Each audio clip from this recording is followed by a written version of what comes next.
Dito na naman ako, nilalaro ko yung pagkain ko. I'm setting my lunch. I have pritong kapigit iti Ilocano, danggit iti Tagalog. O, diba? Danggit. Let us make it colorful.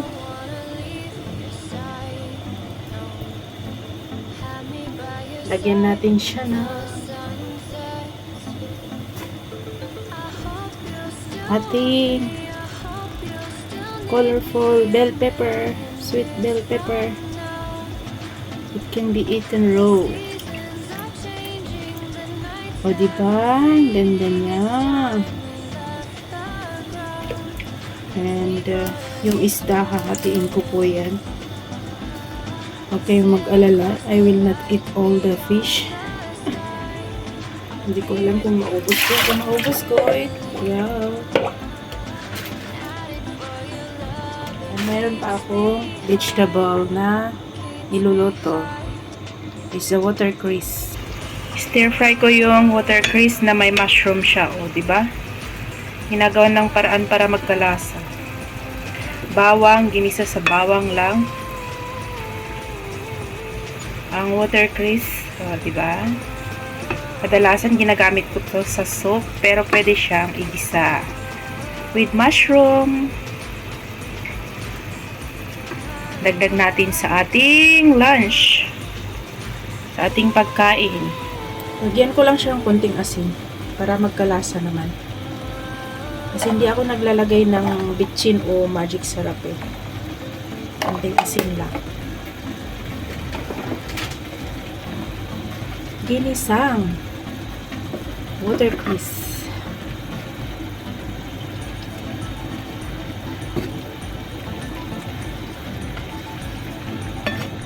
Nilagyan ko siya ng mushroom. Pampalasa.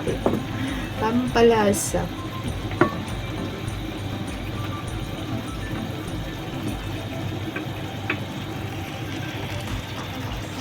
Oh, diba? At ang kasama ng aking pagkain is danggit, fish with cucumber and sweet bell pepper for my lunch.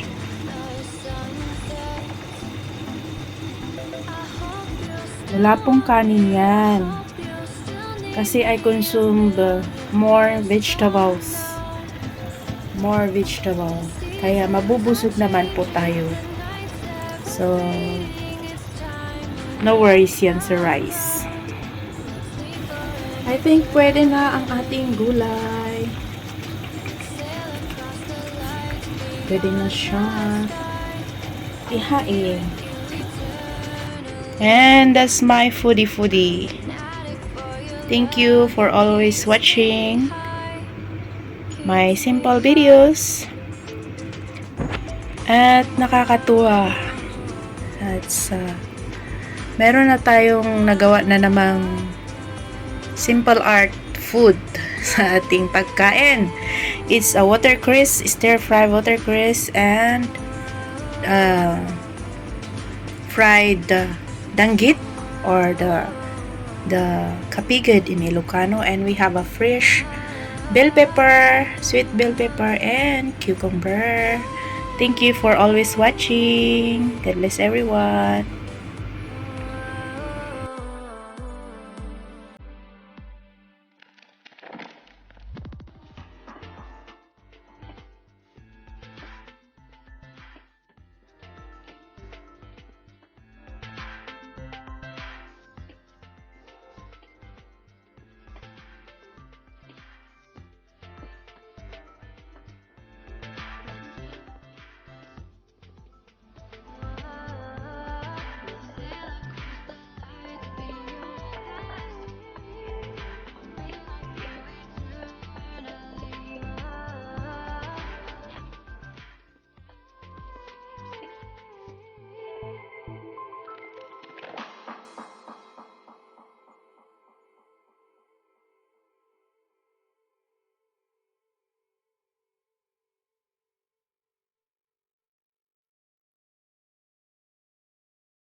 me by